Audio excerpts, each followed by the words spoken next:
third book called Island of Light. I think most of you have copies already. So initially, like for example, Buddhism in Sri Lanka. How many of you have been to Sri Lanka at all?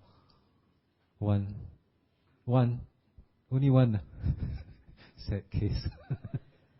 Okay, so how many of you know a bit about the history of Buddhism in Sri Lanka? I think 0. If only one been to Sri Lanka, then the rest I think impossible. Actually, the history of Buddhism in Sri Lanka is very important. It's very fascinating. Before I studied about Buddhism, I knew next to nothing. I thought, Sri Lanka, Buddhist country, okay, so what? It's been Buddhist all the time. So I happened to come across some people. They also thought, oh, Sri Lanka is a Christian country, right? They said, no, it's a Buddhist country for a long time. The population is 70% Buddhist, maybe about 20% or so Christian. Catholics, they are quite well established there. Some Hindus, some Muslims. Okay, so it's primarily a Buddhist country, 70%. So it's only when I started to learn about, my Dharma studies in the Mangla Vihara. There's this Buddhist and Pali College diploma. There's a YMBA studies, structured courses. Then actually you can learn truly a lot about the Dharma. Because you can go for talks. This is what I mention quite often. You can go for talks the rest of your life, but you can never attain the depth or breadth of knowledge by attending any kind of structured course. So like the YMBA course is over 5 years, the Buddhist and Pali College Diploma is over 1 year. But you gain a huge amount of knowledge, far more than you can attain from attending talks for the rest of your life. Okay, so like me, you see I go for these courses, can write books, give talks, all that. Okay, so you all should go, so that maybe next time you also can be like me, go everywhere, give Dharma talks and all that. So try if you can. It's really worth it to go for a 1 year course at the Buddhist and Pali College. I recommend that more highly than the 5-year diploma YMBA course. Alright, so in any case, coming back to the topic, okay, enough promotion for this thing, okay. But you can go. So Buddhism in Sri Lanka is very fascinating. And it's also very important for us to know. It's crucial for all of us as Buddhists to know actually what is the history of Buddhism in Sri Lanka, because there's a direct link from what happened in Sri Lanka and to what we are doing sitting here now listening to this Dharma talk. So there's a direct, unbroken chain of events from Sri Lanka to where we are now. Okay? So that's why I wrote the book also, to share this knowledge, because nobody, even in my own temple, even the students, they really know a little bit, just very basic, smattering of knowledge about Buddhism in Sri Lanka. There's really few people who know about the in-depth knowledge, but it's very fascinating, as you can see. Okay, before I begin my talk, I'm just going to give you a bit of a comparison, the time scale between Singapore and Sri Lanka. So what I've done is I've broken up into the date of some of the major events and then the years. So it's Singapore and Sri Lanka here. So for example, independence. Sri Lanka attained independence in 1948, which is about 63 years ago. Singapore, a bit later than that, 1965, 46 years ago. Okay, and this is a bar chart to show the comparison. So Singapore, Sri Lanka, from independence up till now. Further to that, we have the British. So the British first arrived in Sri Lanka in the year 1796, and they occupied, or they were in control of Sri Lanka for 152 years. Singapore, as you all know, founded 1819, and we were the part of the British for 146 years. So this is a time scale, all right? The British, and then this independence. So prior to that, the Dutch were in Sri Lanka for a long time. They arrived first in 1658, and they were the colonial masters of Sri Lanka for 138 years. For Singapore, really nothing much. Okay, because before the British came, Singapore was just not much more than a fishing village. Of course, Singapore was in existence prior to that, but I think from the 16th century onwards, the Portuguese, I think they more or less came to Singapore. They destroyed the fort, and then Singapore was obscure for a few hundred years. And then before that, Singapore was part of Malaysia, part of the Srivijaya Empire and all that, just a fishing village, maybe a port for much of its existence. But nothing compared to the Sri Lankans, because they already had a very well-established civilization at that time. Okay, so here basically blank. Okay, so here the Dutch, Singapore before that, nothing much. It's a very, very obscure fishing village. Before the Dutch were the Portuguese, and the Portuguese arrived in 1505 and they controlled Sri Lanka for 153 years. So you can see here, this bar is growing longer and longer. So in fact, Sri Lanka were under foreign colonial domination for more than 400 years, more than double the significant history of Singapore. Okay, so the Sri Lankans were under the control of the foreigners, the Europeans, for a long time, more than 400 over years. Okay, before the Portuguese came, there was this capital city called Polonnaruwa. Sri Lanka had two main capital cities. There are a few smaller ones that are not so significant. This is the second one, and this was founded more or less in the year 1070, and this was the capital of Sri Lanka for 400 over years. Okay, again, more than double the significant history of Singapore. So here you can see this chart growing longer. Okay, the yellow part signifies Polonnaruwa. Before that, there's this incredible capital, very significant to Buddhism, Anuradhapura, founded more or less around 247 BCE. BCE means before Common Era, or some people they use the old term before Christ. And this was the capital of Sri Lanka for 1,317 years, unbroken. In fact, this is the longest unbroken capital city in the history of the world. So this was the capital of Sri Lanka for more than 6 times the significant existence of Singapore. So can you imagine how long that is, right? So you can see here, the red chart is the period of Anuradhapura. So here, longer and longer and longer, Singapore in comparison becomes shorter and shorter and shorter. Okay?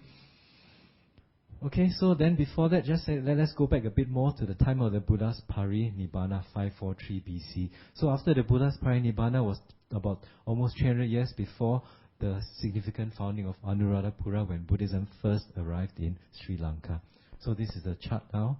This is the Buddha's Parinibbana, and then up to the founding of the first arrival of Buddhism in Sri Lanka here. So just to recap a little bit, for those of you who are not familiar, because I think few of you have gone for any of these formal courses, right? So after the Buddha's passing away, there was this so-called First Council, just very briefly, the early history of Buddhism. So this First Council took place 3 months after the Buddha's passing, roughly around 486 BCE. And it was held at this Rajagaha, nowadays the modern name is Rajgir, and then it was held at this huge Satapani cave. You can go there and visit these places. I think BF organizes these trips quite often. In fact, one of the first contacts I had with Buddhism was with the BF trip to India, 2005 or 6, something like that. So I made a lot of friends during that trip. So for those of you who have not been to this pilgrimage, I strongly encourage you to go when BF organizes. It's very well run. You stay in nice hotels and right, so you don't have to worry. Okay. I know Singaporeans very spoiled. First thing you ask is, hotel clean or not, this clean or not, that clean or not. So don't worry, just go. And then my advice is that when you go to these countries, forget about Singapore, okay? Don't go and compare, alamak, this, that, Singapore, like this, then you suffer a lot. When you are there, you are there. Singapore, just forget it until you go back. Then you enjoy yourself much more. People always tend to compare this, compare that. Here so dirty, there so dirty, this so cheap, that so cheap. Okay, don't, okay? You are there, just be there. As you all say, you all do meditation, live in the present moment.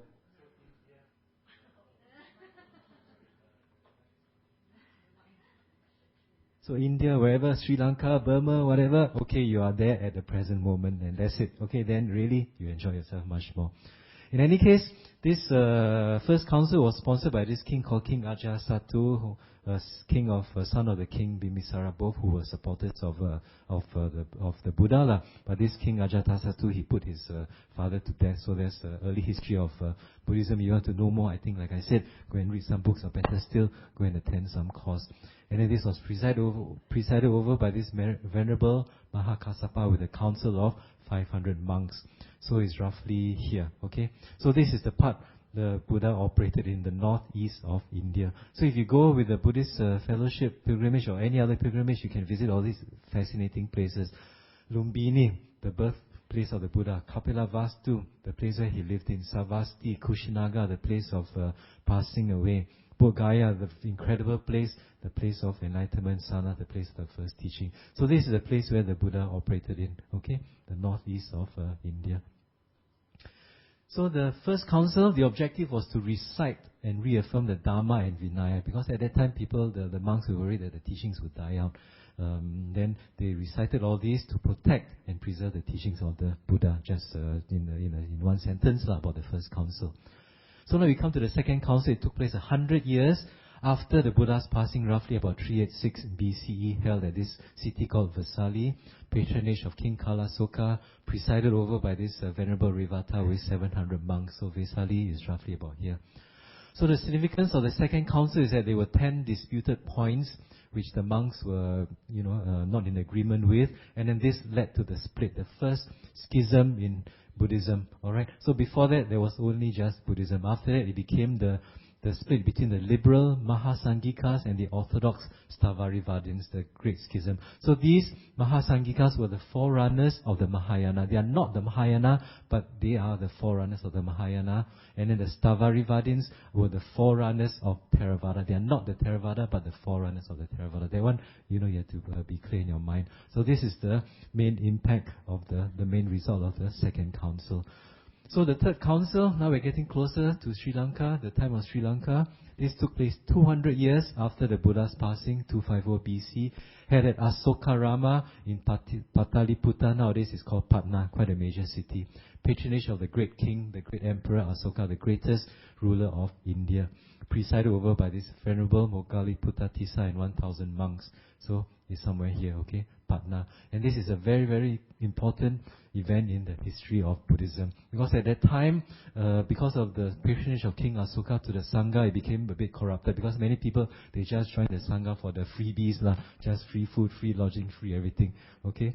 So they became very corrupted. So at this time, they purified the Sangha, kicked out all those monks. And then what happened was this, they quizzed the monks, asked them about the Dharma. So those that know the Dharma, okay, you can remain a monk. Those that answer wrongly, I heard they not only kicked them out, but they branded them, have to wear white robes, because they must put a mark, so they cannot remove that mark. But if not, they go on around, come back, become a monk again. So for what, right? And this is what I heard. Okay, so the first thing was they purified the Sangha, but the very important result was that this third council, they sent missionary monks to 9 different regions around India, including Sri Lanka. So if not for this, highly likely we would not have Theravada Buddhism in its present form right now. So now it brings us back to the time of Anuradhapura here. Okay, so this is a direct result of the third council. So Venerable Mahinda, just to bring us up to speed, was apparently the son of King Asoka. So he led the most important mission to Sri Lanka. And then he converted the king at that time called King Devanampiya Tissa. So there's this chronicles, the Mahavamsa in Sri Lanka, which is again a very long unbroken historical record. So it is said that the king was out on a hunting expedition, okay, in his city of Mihintale, the hills of Mihintale, which is the town near Anuradhapura. And then this Mahinda, he landed in Sri Lanka. He came to Sri Lanka. Actually, what happens is that when he was ready to arrive in Sri Lanka, there was another king, the father of this King Devanampiya Tissa, but he was very old. So this Mahinda, he waited until King Devanampiya's father passed away, and then he came. So I guess he foresaw that this king, the son, would be more open to Buddhism. So according to the stories, the monk called the king and then addressed the king as an inferior. Then the king never see all these monks, right, with shaven heads, yellow robes, and all that. So he thought they were demons, and then they were quite scared, But that's just the stories. And then this is the stupa in Mihintale. If you ever have a chance to go, you must visit. To go to Sri Lanka, you must insist they bring you to this place called Mihintale. Some tours, for some reason or other, they don't bring you to Mihintale, even though it's probably the most important spot in Sri Lanka as far as Buddhism goes, and it is very close to Anuradhapura. There's a map in my book now, okay, but don't go and see my book now. The last time I gave my books out, nobody was listening to me, they were all reading my books. So, anyway, it's okay. So, I'm glad they gave the books out earlier. So here, okay, this is a great stupa in the city called Mihintale. And then there's this other smaller stupa here, which marks apparently the spot where King Deva Nampiatissa first met Venerable Mahinda. So you can see all these places actually. And all these photos we took ourselves, okay? And using an ordinary point and shoot cameras, don't have all those big camera. All the books in my, all the photos in my books, all ordinary digital cameras taken by ourselves. So, alright. So, and then there's this rock of invitation. You can climb up here. You climb up this steel staircase. Actually, it's quite scary because I don't know if the thing anytime can give way. Right? So you can climb up here to the top. You get this magnificent view. So why is this rock so significant? Okay, according to the legends, according to the legends, Venerable Mahinda, using his psychic powers, flew over to Sri Lanka with his other monks and landed here. That's why it's called the Rock of Invitation. But don't laugh because people do take this seriously. So nowadays, that's why during my earlier talks, you must be able to differentiate between legends, facts, symbolism. Okay, this is according to the legends. The Venerable Mahinda flew over and landed here. But of course, historically, objectively, they took a ship okay, then they landed somewhere and this usual stuff But up to you to believe. If you want to believe this, then go ahead. I won't stop you. Okay, so you can climb up here, get a magnificent view. So that's a very important event in the history of Buddhism. So the next important event in Anuradhapura period was the famine and then the writing of the Tipitaka.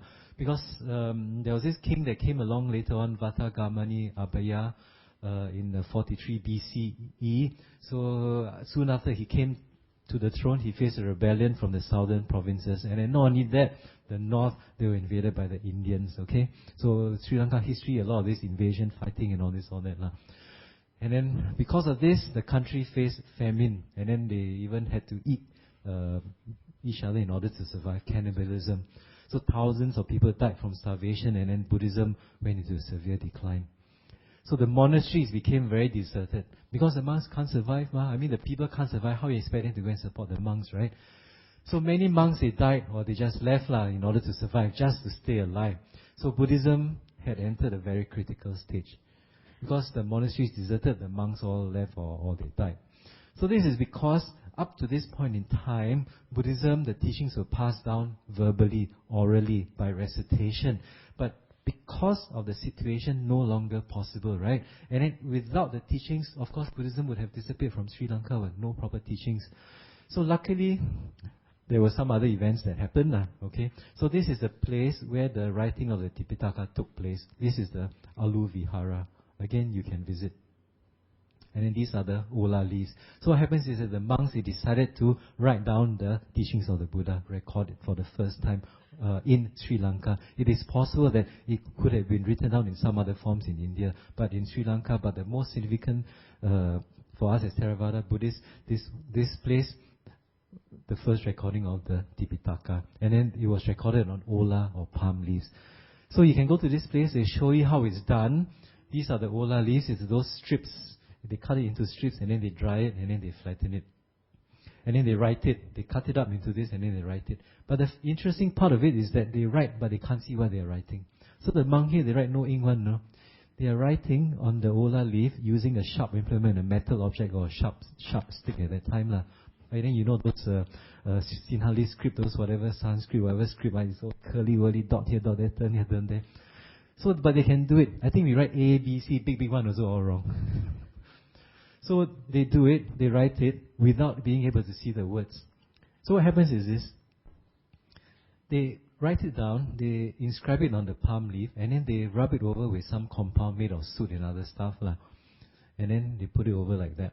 And then eventually they clean it away, and then hey presto, the writing appears. So must be really accurate. You see how small it is? I think we must need magnifying glass or they can go and try it. So this is how it works. Then it's bundled into all these Tipitaka. So this is how you get the Tipitaka from those ancient times. So you go to that place, you can go and see how all this is being done. So that was how we get the Tipitaka written down. If not, like I said, we wouldn't have Theravada Buddhism in the present form as it is now. So very, very important. So in relation to this Anuradha period, in the 4th century CE, the Buddha's left eye tooth apparently came into possession of this king of Kalinga who became a Buddhist. But at that time, of course, in India, not everybody was Buddhist. They had the Brahmins and other religions and all that. So the enemies of the king, they wanted to attack Kalinga to destroy this sacred tooth. So learning of this king, he sent his daughter Hemamala with the tooth to Sri Lanka. So according to the legends, she hid the tooth in her hair to travel to Sri Lanka to avoid discovery as she traveled. So the Buddha's tooth kept in the hair and then she traveled. But it's quite strange because nowadays you see many of these rituals, formalities, all that, women cannot take part one, right? They must stand behind, cannot touch this relic, cannot touch that. So very unfair one. So next time you come across such thing, you tell them, hello, the Buddha's tooth put in the lady's head and then go to Sri Lanka, okay? So remind them of this past history. Say, nowadays, your sala, your men's sala, it should be equality. So this is the Tooth Relic Temple in Sri Lanka, a very beautiful place. This is the golden canopy over the tooth itself. And then this is the casket where the tooth is kept. Okay, but then they take it out once a year for these great processions and festivities. It's, hundreds of thousands of people attend these things. But the truth is, they never take out the tooth from its place of safekeeping to high security. So even though they tell you the tooth is here, the tooth is there, it's never taken out. Alright? So that's what one of the monks told me. And then the best thing is that the tooth, even those who have seen it, is a big thing. Like in Singapore, there's this controversy about this Tooth Relic Temple, right? They see the tooth, wow, so big. How can the Buddha tooth put inside like that, so big, right? So imposter says, then Sasa, yeah, because the Buddha is 30 feet tall, that's why his tooth is so big. Ridiculous, right? So it's obviously not the Buddha's tooth, right? So, but you can take it as a symbol, it's fair enough. Alright, you can take it as a symbol. So like I said, in Sri Lanka, apparently, for those who have seen it, same thing, it's a big tooth, so it looks like water buffalo tooth. So fake or not? Real or not? Nobody knows. But the Sri Lankans smarter than the Singaporeans. Okay? How they explain is this. They say during the history, one of the kings loved ivory carving. So he carved, then he carved one of those water buffalo tooth, right? Then he put the real tooth inside the water buffalo tooth. Then nobody can say anything, So the Singaporeans should have said that, They don't know how to argue, So the Sri Lankan smarter, So whether the tooth inside, we don't know, Maybe not, because some of the history, the Portuguese say they destroyed it, and then some say this, some say that, but never mind, it's just a symbol for us to take note of, alright? So in Buddhism, we are not so stuck to this, whether real or not, doesn't really matter. They can just take it as a symbol, false speech or not, doesn't matter, because you can't prove it, unless they really take out the thing and then go and do the DNA testing and all that. So of course nobody will allow that. Anyway, I'm not a great believer in all these relics sort of a thing. Like I've visited some temples. Wow, the whole temple is full of relics. Sariputta, Moggallana, Ananda. I think you put all the relics together is more than the human person itself. So they say multiply but okay, you believe that, and then fair enough They say you put the relic there, and then you multiply. You come back later, a few years later, son got some more relics. So it's up to you to believe But in any case, for Buddhism, you practice this sort of thing is not so important. Alright. So let's move on. So next, we come to this Polo Narua period. So this is very important because of the religious interaction in the 11th and 15th centuries between the Theravadan Buddhist countries of Sri Lanka, Burma, and Thailand. So there were exchanges, and then they helped each other, because it's not all the time Buddhism was stable in those countries, in these three countries. Sometimes because of politics, sometimes because of war, sometimes because of internal problems, then Buddhism get into trouble. But what happens is that these three countries always came to the help of each other when the Sasana was threatened in their countries. So, for example, this Vijayabhahu became the first king of Polo Narua after 100 years of war and fighting. So he wanted to go about restoring Buddhism. But at that time, they couldn't even find 5 monks to do a proper ordination. So such was the state of Buddhism that could have happened, that had happened in Sri Lanka at that time. So he sought the help of this King Anuradha in Burma, who was also a Theravadan Buddhist. Then the Burmese, they sent their monks, and then they revived the Sasana in Sri Lanka. Then the Sri Lankas in turn gave their versions of the Tipitaka to the Burmese. Then the Burmese brought this Tipitaka back to their own country. Then the later king also, this King Kianzita, he instructed Okay, so he instructed the monks, the King Kianzita instructed the Burmese monks to compare the Burmese Tipitaka with the Sri Lankan versions. So they made it clear that Orthodox Theravadan Buddhism was to be made reference from by Sri Lanka. Alright, so this is important. That means the Burmese Tipitaka is actually based on the Sri Lankan Tipitaka. So this is how it works out. So then in this way, Theravada Buddhism became cemented in Burma. So subsequent to that, also in the 14th century, in Sukhothai, King Dhamaraja, Thailand, asked the help of the Sri Lankan Sangha to re-establish and reorganize the Siamese Sangha along the lines of the Sinhalese model. And then also in the 15th century, many Thai monks studied under the Sinhalese monks in Ayutthaya, Chiang Mai, and with the help of the Sri Lankan monks, these became important centers of Buddhist and Pali studies. So there was some Mahayana influence at that time, but this slowly faded away because of the Theravada Buddhists of Sri Lanka. Then the Siam Buddhism became known as Lanka Vamsa, then became firmly established in Thailand. So even though, like for example, your Burmese temple, Sri Lankan temple, Thai temple, okay, you can see how important this is. Because, like for example, here in BF, I guess it's more towards Thai based, right? Ajahn Brahm, all that is Thai lineage. So, but it is a direct result of all these things. If not for the Sinhalese monks going to Thailand, Sukhothai, Ayutthaya and all that, Thai Theravada Buddhism would not be in the form as it is today. So that's important for us to know. So later on also in Burma in the 15th century, there had internal problems. Many monasteries did not even have properly ordained monks for their own services. So this king sent the monks to Sri Lanka to re-establish the Sinhalese brand of Buddhism in Burma. So in this way, the Sangha was revived with the help of the Sri Lankans, and then united, the three countries were united under the Theravadan tradition of the Sinhalese Sangha. So near to Colombo, there's this very nice temple, Kelaniya temple, very significant to Burmese Buddhism, because part of the soil near to this place they took back to re-establish the Sima in Burma. Okay? So there's very, very beautiful paintings here, you can see. Take a visit, like I said, if you have the chance. Okay, so that's the Polonnaruwa period. Now we come to the Portuguese period.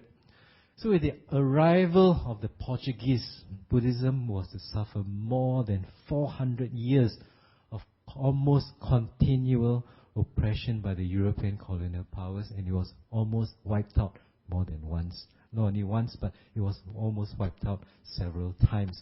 And this pressure was to last until the late 19th century when Buddhism made a revival. So the Portuguese were Catholics, they were colonialists. They went in, they did not restrain themselves in spreading their religion and in suppressing Buddhism at the same time. Those, when they were in control, those who took up Christianity, they were rewarded with power, privileges, property, so on and so forth. Those who did not, they were punished. How would you like that? The violence and damage during this period is unsurpassed in the history of Buddhism in Sri Lanka. Probably, likely, unsurpassed in the entire history of Buddhism, the damage that the Portuguese caused. People, men were thrown into rivers to be eaten by crocodiles. The babies, Buddhist babies, were crushed before their mothers' eyes. Mothers were tortured to death. Okay, if you don't convert, this is what's going to happen to you. The monasteries, they were looted, set on fire, given to the Catholics. Okay, you can build your church, you can build your church there. People found worshipping the Buddha in public were put to death. Like I said, how would you like that? Monks were killed on sight. The Portuguese occupied the coastal areas. So the monks, any monks left, they fled to the central areas in Kandy. Alright, so this was a very, very terrible time to be a Buddhist. So that wasn't the end of the story during this period. There's another king, King Raja Singha, who came to the throne after killing his father. So of course you kill your father, you feel very lousy, right? So he went to the monks He went to the monks in Kandy, say, how can you absolve me from this wrongdoing, forgive me and all this, all that. So other religions will say, yes, you're forgiven, don't worry, you go to heaven and all this, all that. End of story, everybody happy. But Buddhism, no such thing, right? You are heirs to your deeds, to your karma, whatever you do, you must reap the fruits. So the monks told him, not possible. We cannot absolve you from your crime. So then he turned against Buddhism. This king turned against Buddhism and he became a follower of Shiva, one of the four main sects of Hinduism. So he took revenge on the monks. He had the chief monk stoned to death. The other monks, they were buried up to the head, neck deep. And then those plowing, you plow for the rice, right? So they plow your heads off. Okay? So they pulled down the monasteries, burned all the books. Any monks who managed to escape, they took out their robes, ran away. With this, Buddhism practically wiped out in Sri Lanka. The darkest days of Buddhism in Sri Lanka. So what happened next? It's in my book, you have to read my book. Next period, the Dutch. Dutch not so bad, okay? The Portuguese really went out to destroy Buddhism and convert the population to Christianity, but the Dutch different. The Dutch business comes first. Okay, they wanted to make money lah, but they don't care about so much about other things lah. So because at that time the Europeans, they were this crazy about this spice, this cinnamon spice. So Sri Lanka, they produce a lot of cinnamon. So they just wanted to get as much cinnamon as they can, make as much money as you can. All this religion, politics, all that, not so important to them. However, they did encourage conversions to Protestant Christianity, unlike they were Protestants, unlike the Portuguese who were Catholics. So of course, children were initiated into Christianity, into schools, and then if you want to own land or join the government service, you have to be a Christian. So the result is that many Sinhalese, they became nominal Christians. They remained Buddhist at heart, but baptized, okay lah, baptized lah, this lah, that lah, go church just for the sake of their careers and personal lives. What can you do, right? Okay. So, but the Dutch, okay, not so bad. They were still willing to make concessions if it helps their business. So in the 18th century, Buddhism again got into trouble. It's quite a common theme. So they provided for ships to be sent to Thailand to help, to bring back some of the monks there to help the Sri Lankan Sangha. Okay? So the monks later on who became ordained under the Thai monks, they became known as the Siam Nikaya, or the Siam Fraternity of the Sri Lankan monks. So the Sangha at that time also were being influenced by Hindu beliefs and practices. They started to perform Hindu rituals and all that. And this was not so good. The masses were influenced as well. Then there's this very important monk, great monk, Velevita Saranankara, a key figure in Theravada Buddhism. He worked together with the Thais to help bring Buddhism back to its proper practices. So that's the Dutch period. So now we come to the English, the British period. So the British formally took control of the Kandy, the city, the second major city apart from Colombo nowadays. So this was marked by the signing of a treaty called the Kenyan Convention. So this convention, they basically signed over the control of their country to the British. Then the British finally occupied the whole of Sri Lanka. Soon after, as usual, the evangelists came. There was a massive explosion of evangelical activities, and then this was later on supported and encouraged by the British authorities. So missionary schools, convents, all this established, and these were financed by public funds. So all these schools, of course, they have an active policy of putting Buddhism down, criticizing its teachings, and ridiculing its practices. And nowadays also we can see some of these things happening, right? So Buddhism portrayed as idolatry, religion of the uneducated, backward people. Then because it was perceived to be superior and sophisticated, it inevitably became fashionable to adopt Christianity and take Christian names. So who here got Christian names? Okay, just joking. I don't have Christian name, I also don't have Pali names. But some of the temples, they give Pali names. So if you want, you can go and ask the monks to give you a Pali name. So a lot of my friends from Tisarana, Mangla, that they have Pali names. So what happens is that again, children have to be baptized to be registered.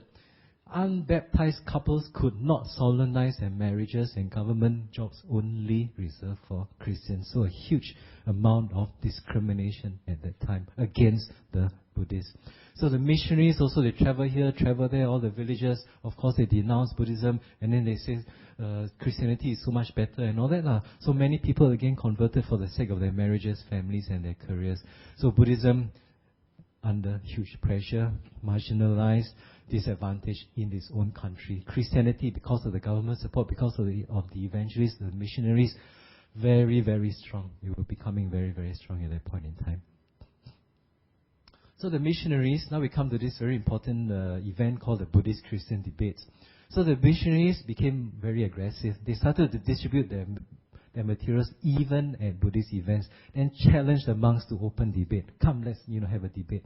Alright? So the monks at first, they don't want to be involved because they just want to practice, right? They ignored these challenges to debate. But this was the disappointment to the Christians because they wanted to humiliate the monks in public and thus hasten the downfall of Buddhism. Eventually, the monks accepted these challenges, so the Buddhists were really happy. They said, this is a chance to whack, the Buddhists. Put them in their place and then clean them out, wipe them out for once and for all. So there were these debates. 3 debates were held during these periods. And then they were not just anyhow debate. They had ground rules, they had time, they had preparation. So your turn, you debate. After your turn, you debate and all that. So it was formal affairs. And now you see those debating competitions, something like that. Okay? So these debates culminated in the last and most famous one, known as the Panadura debate. And then the Buddhists were led by this very, very important figure, Venerable Mohotiwate Gunananda. The Christians were represented by this Reverend David De Silva. So this is a key figure, this Mohotiwate Gunananda, a key figure in Theravadan Buddhism. Again, if not for him, likely we would not also be sitting here. So the population, they took a great interest, lasted for 2 days, and then by the second day, more than 10,000 people attended. So this final debate, one of the most important events in Sri Lankan Buddhist history, covered by the newspapers. And then the Christians, they were really, really very good. Okay, this guy, Mohotiwate Gunananda, he's an expert on the Bible also. In fact, he almost became a Christian preacher. So he knows the Bible very well. Alright.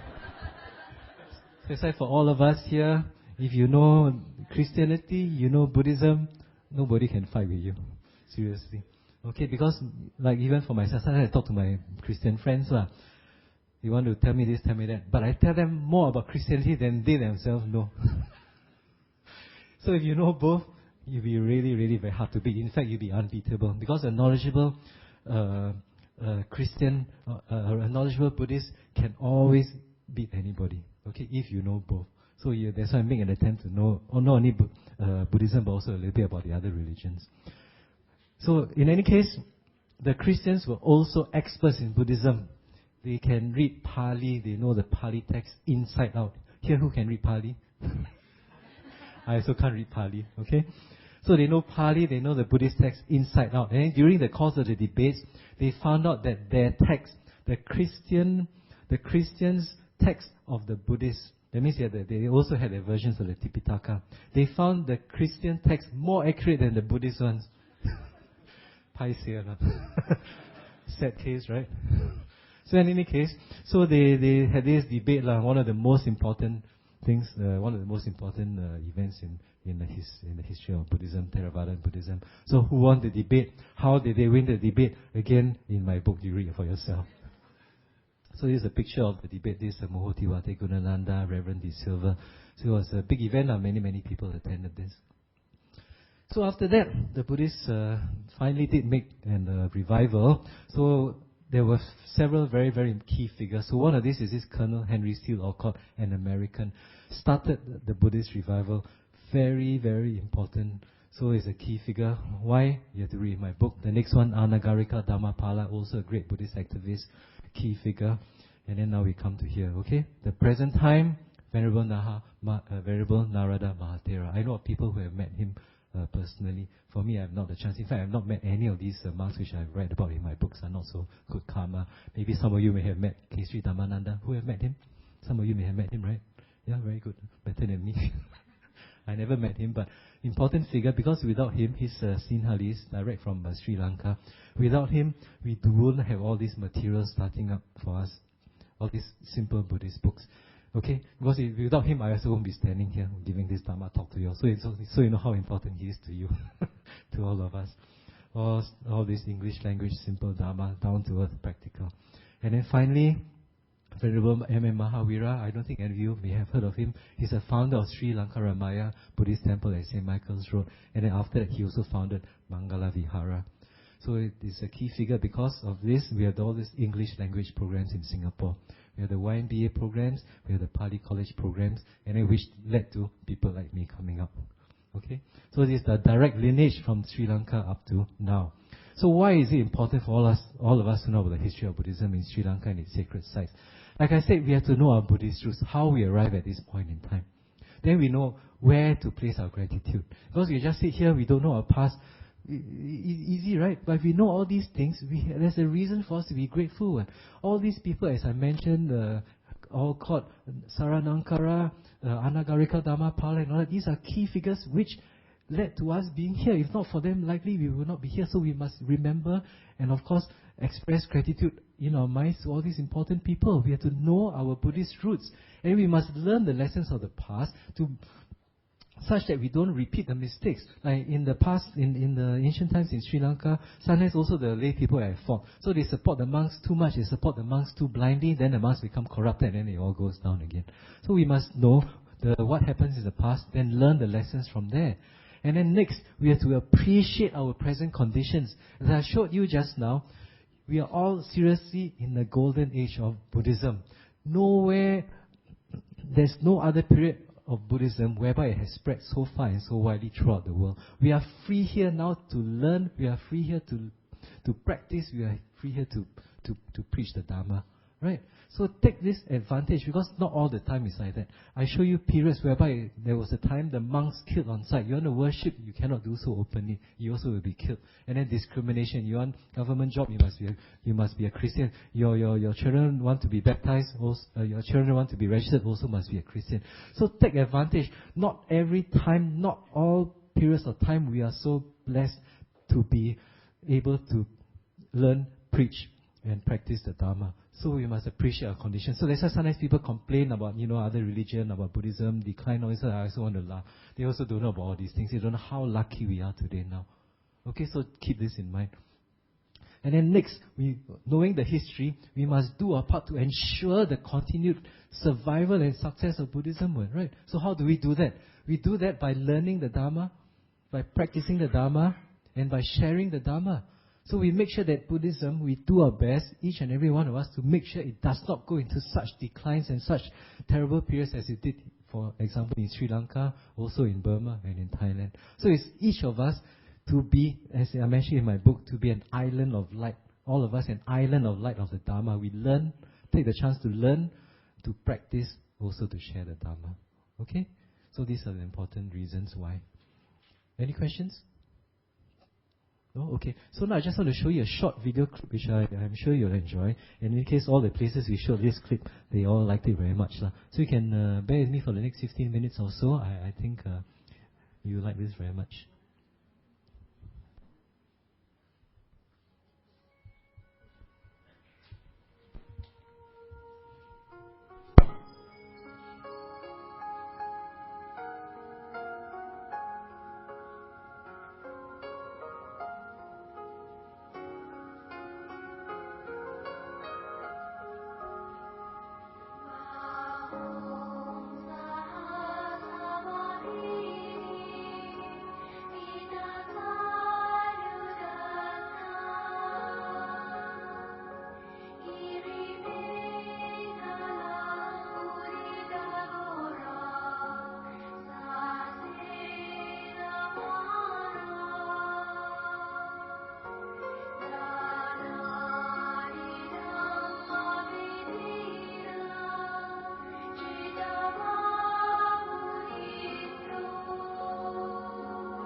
Gathered in my little dream.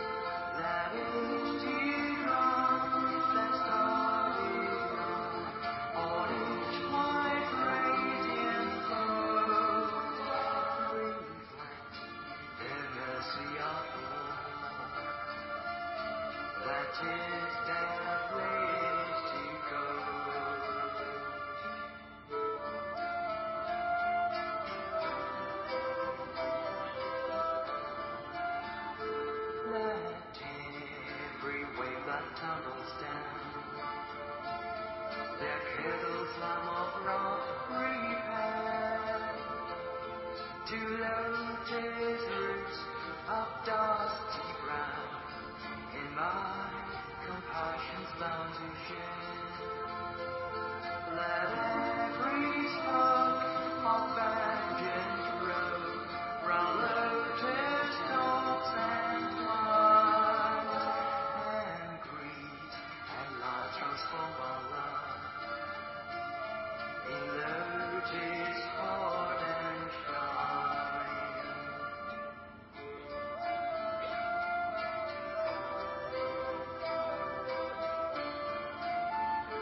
When each black drop has passed away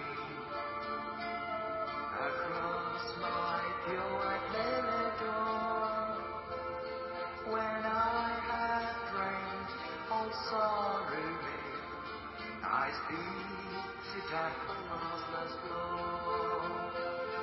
Let every magic softly float in summer's golden shine. Retreat to claim the splendid prize, Nirvana's joyless mind.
thoughts will lead me on to wisdom's holy height, and show to me the surest way to pass through sorrow's night.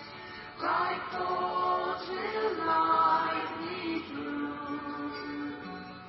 the shadows of this life, to ease my heart and peace assured, and free my mind from strife. Right thoughts will be my guide across life's troubled seas, my pilot, comfort, star and sun.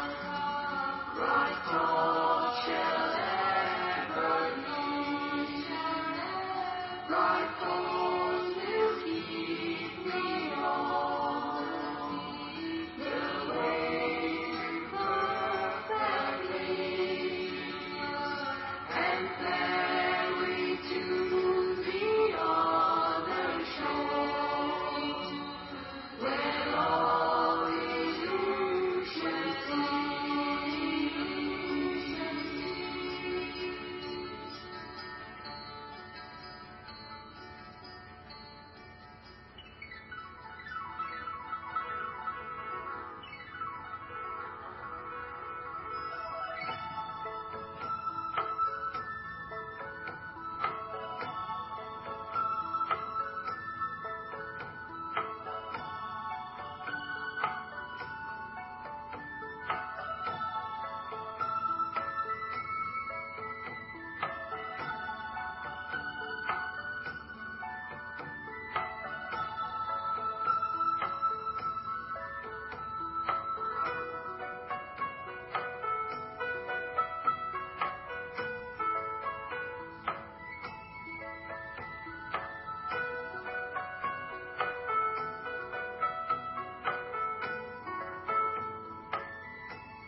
Okay, I hope you enjoyed that video. Thank you.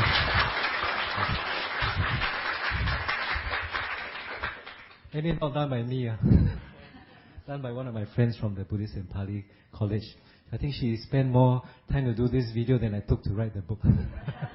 Okay, so anyway, thank you so much for this opportunity to share about my book, and I hope you enjoy it. Okay, so there's many copies there. Take as much as you want, give your friends and all that.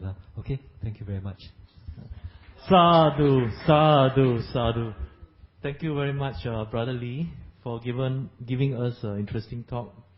Before the talk, we learned about the rising and falling in terms of meditation. And during the talk, we learned about the rising and falling of Buddhism in Sri Lanka. And then followed by a 15-minute video, which is very interesting. I'm really awestruck by how well the Buddhist culture is well kept in Sri Lanka. I've been to Yungang Suku in China. You can see that the ruins are not well kept, and during the revolution they are destroyed by the Red Armies. So, and then also here in Sri Lanka, here we learn about Sri Lanka. The culture is well kept, and we are very blessed that Buddhism can be practiced freely here, and we learn a lot from them. And also like to thank Brother Lee again for putting his good effort together, and we are blessed to have his third book, The Island of Light. Thank you very much.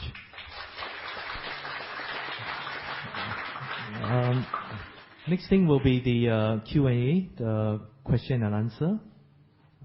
Anyone would like to ask